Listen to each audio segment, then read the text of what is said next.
Magandang araw mga kaibigan. Painit po ng painit ang mga issues laban kay Special Assistant to the President Anton Lagdameo. Ito, may pangatlong Mindanao leader, Muslim leader sa Bangsamoro Autonomous Region for Muslim Mindanao.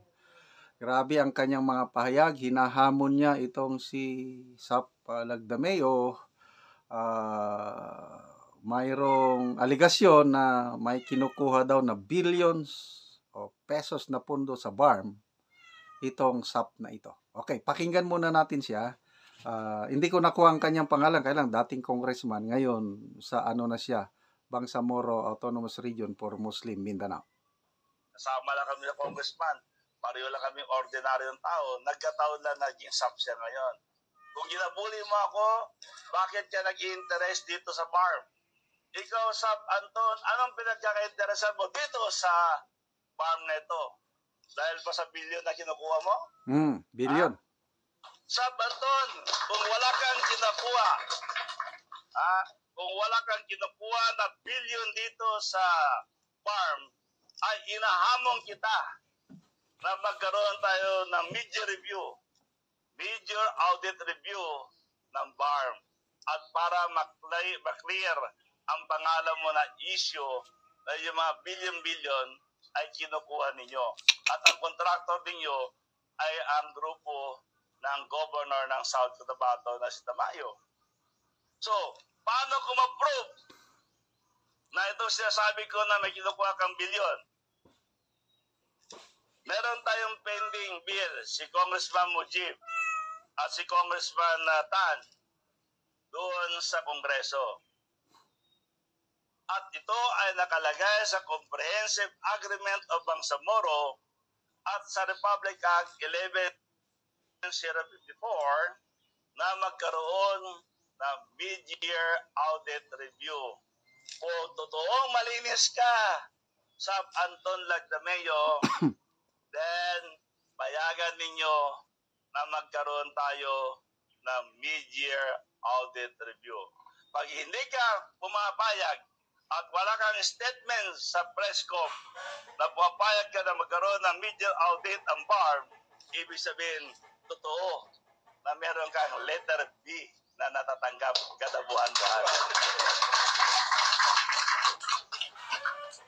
Diba, pare? Para natin congressman natin. Okay.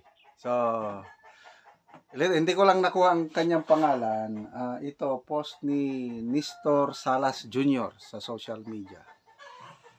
Mabuti ngayon at ang daling kumalat ang informasyon, yung mga ganyang pahayag, nalalaman natin. Mid-year audit review ng BARM. Yan ang hamon.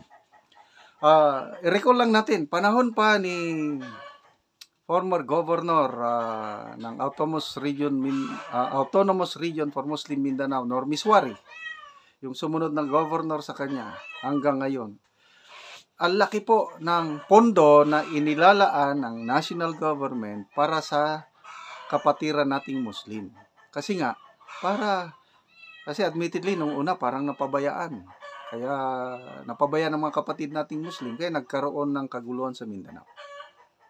Kaya lang, nung na-establish yung Autonomous Region for Muslim Mindanao, yun na, sulit na ang buhos. Grabing buhos ng suporta. Nakakalungkot. Yung mga unang governors sa ARMM, hindi maganda ang paggamit sa billions of pesos. So, ito ngayon, panahon ni PRRD, nagkaroon na ng final peace agreement between the government and the MILF. Kaya wala na po tayong sigalot ngayon sa Mindanao Tahimik na. At nagkaroon ng comprehensive final peace agreement. At itong sinasabi ng Muslim leader na ito is nakapaloob doon sa peace agreement. Mayroon pang isang batas na sinite niya na dapat magkaroon ng comprehensive mid-year audit review. Di ba normal lang yun? Dito nga sa national government, I don't know how often na ang COA mag-audit sa mga agencies. Once a year ba o twice a year.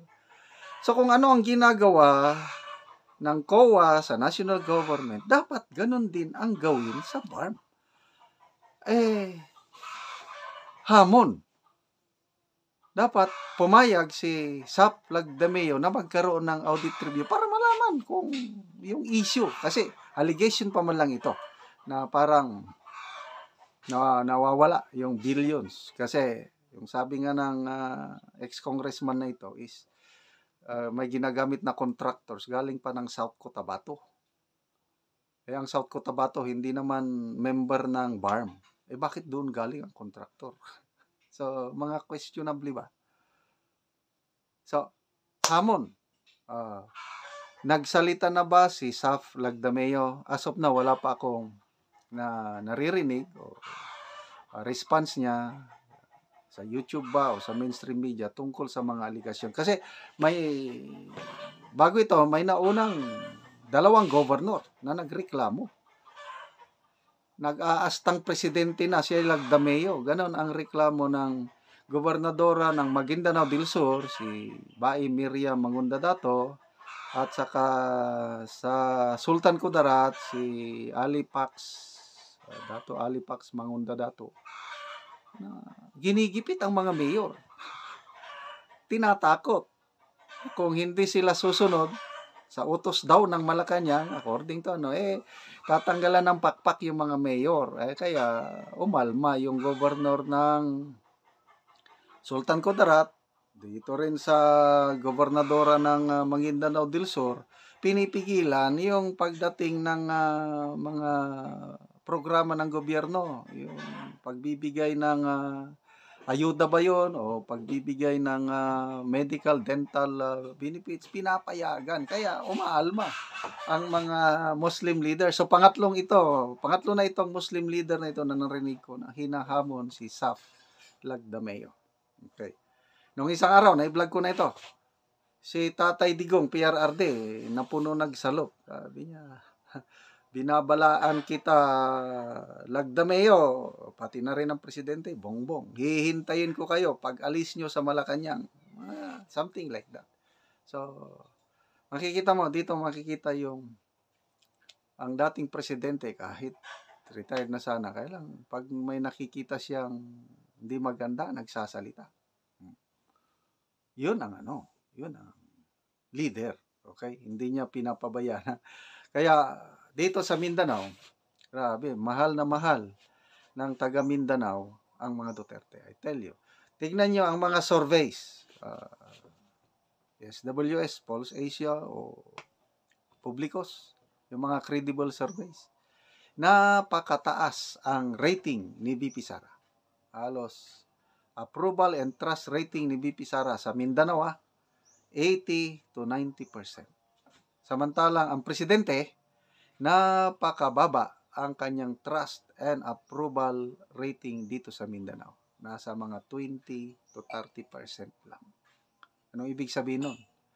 May asim pa, malakas pa ang impluensya ng mga Duterte dito sa Mindanao. Okay? So, ito ngayon, next year election, banggaan ng Duterte at Nograles sa Davao. Okay? I think first time ito na grabing banggaan. Kasi nung panahon ni PRRD, nag-reconcile na ang nag-reconcile na ang Duterte at Nograles. You see? Kasi nung nag-declare ng candidacy si PRRD noong 2016, sinuportahan siya ng mga Nograles. Wow! Ano na yan? Matagal ng labanan ng Nograles at Duterte sa Davao. Noong 2016, nagkaisa sila. Maganda. Kaya nung panahon ni PRRD, yan, natulungan ni President Duterte ang mga Nograles.